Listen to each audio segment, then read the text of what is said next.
Now that all the bugs are fixed and I've arrived tastefully late to the party, let's give this Diablo game a review. Silence Pagan, Diablo reviews all through the eternal fires of hell. Okay, alright, that's my bad. All shall be cleansed by the light of the Emperor's blood moon. Okay, alright, take it easy. Let's all just simmer. Purge me in holy fire, daddy. Diablo is an open-world RPG set in the land of what the fuck ever, where your main goal is to track down this horny demon lady before she fulfills an evil plan. Everyone knows that, shut the hell up. You start the game off with a cool cinematic, character customization, and a metric shitload of exposition. From there, you're free to explore the big-ass map, unlock fast travel points, complete side quests, and raid dungeons.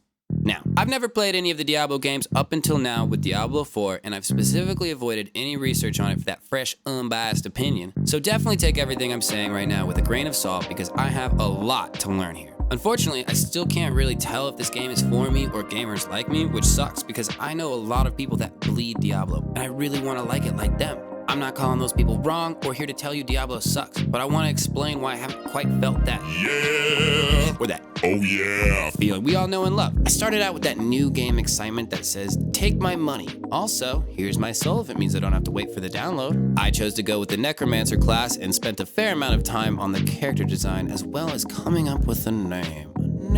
What kind of name? Bosalis. Hey.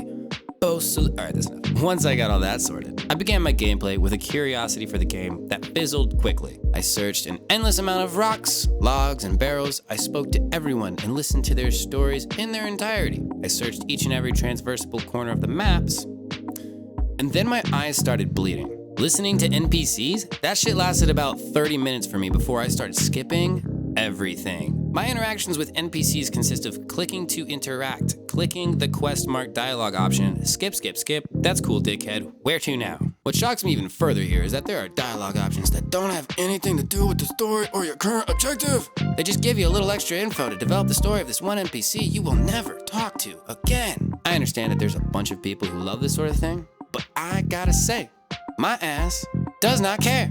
This game has so much to offer as far as loot, exploration, and dialogue goes, but I learned quickly, it's best to just stick to whatever it is you're doing and snag what comes across organically. It should be plenty. Why don't we have a horse yet? An excellent question. My feet grow weary, as do the blisters upon them. Yeah, what the fuck is with that? I've played this game for like 20 hours now, and I still don't have a horse. Why is that something you have to progress through so much of the story for? Whack! As far as combat, I had no idea what to expect. Maybe that's because you've never played before, fuckwad. Thank you. I know it varies differently from class to class, but Necromancer has left me wanting so far. First off, he doesn't even use the weapon that is actively equipped in his hand. He just kind of holds it and jerks it around while he uses abilities. I understand the stats of the weapon enhance your abilities, but that irks me for some reason. Like, I went through a lot of trouble to get you the sword. How about you swing it?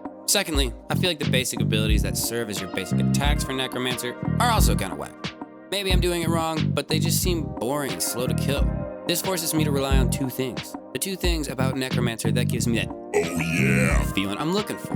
Numero uno, growing my undead army. This one's kind of a soft oh yeah that grows passively into a oh yeah. You start off only able to raise 4 to 5 skeletal warriors, which is cool, but as you progress, you get skeletal mages and a golem as well. Each class of undead schmuck raised to do your bidding adds about 1 to 3 bodies on top of your base of 4 to 5, so once you've got them all, you can have up to like 9 dudes following you around just killing everything. And this made me feel really cool because I could do what I wanted when I wanted outside of the game. Like if I was attacked by anything other than a fairly major threat, I was free to just let the Bone Squad deal with it while I cleaned out my inventory, adjusted my settings, or even got a drink from the fridge. Mwahaha, deal with the pestilence minions, die for me if necessary, and let me know when it's done. Numero dos, blowing up corpses. This game's got a lot of deranged darkness, but one of the more fun aspects of this is the Necromancer's ability to detonate corpses of defeated enemies. You can unlock this ability fairly quickly once you start, but it will cement itself as your favorite ability even faster.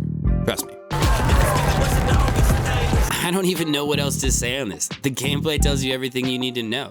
It's devastating to large numbers of light units, effective against tough sluggers, and even bosses. This is the one ability I've found so far that gives me that big oh yeah I'm looking for. It makes me feel powerful in a way that only explosives can. only way it falls short is in boss battles, when there aren't any or drastically fewer minions to produce corpses for you to detonate. But that's it. There are ways to mitigate this with different abilities and skills that help generate corpses on your battlefield, but if you look around to find your bone squad defeated and the battlefield corpseless, you're pretty much SOL. Everything about this ability gives me hope that I can still love this game as much as everybody else. I found myself enjoying this game the most while exploring randomly and bumping my playlist on shuffle.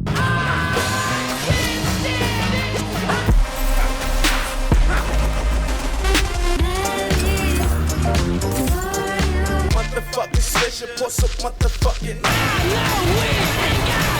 Roll it, light it.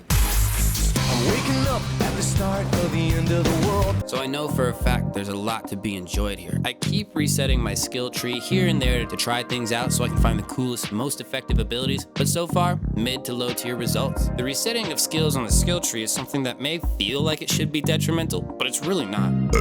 At my stage of the game, it's like 100 coin per skill, and I've got like 200 grand in Rising. You might ask, why do you have 200 grand? Just spend it. I'll tell you, because the stores I've come across are all whack. This guy, whack. Her, whack. Whack, whack. Whackity whack. Fucking whack as hell. Whack. Whack. 9 out of 10 times, these shops have the holiest scraps of the Lord's poorest church. I've spent thousands of coin on some mediocre item just to find some gold shit off an enemy elite like 15 minutes later. Why? I'm not sure, but my ass is steering clear of shops. What's unfortunate about this is that it feels intentional, like the game is steering you away from the shops that require in-game currency and towards the out-of-game shops that require out-of-game currency. Is that the only way to secure drip to look sick as you slay the demons of the damned? If so, that's whack. And Johnny does not approve. The game feels ultra grindy, and for what? So you can gather mediocre loot and spend more money on skins anyways? Hard pass. Keep in mind, this is my take on Diablo after only 20 hours of gameplay and only playing Necromancer, which we all know ain't shit, but it's real and unbiased. If you know a way I can further embrace the godlike power of Bosoles, I'm just kidding. Let me know in the comments, because I'm trying to enjoy all $75 worth of game I bought here, and I haven't quite gotten there yet. Help a brother out.